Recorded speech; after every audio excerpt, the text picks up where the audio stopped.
2 वर्षांपासून बेपत्ता असलेले निलेश विठ्ठल शेवाळे अजूनही बेपत्ता. तुम्ही पाहत आहात गाव ते राज्य मराठी न्यूज चॅनल.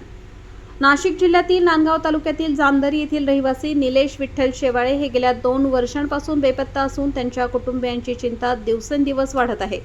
निलेश शेवाळे यांच्या शोधासाठी कुटुंबियांनी अनेक ठिकाणी प्रयत्न केले, नातेवाईकांकडे चौकशी केली, तसेच विविध माध्यमातून शोध घेण्याचा प्रयत्न केला.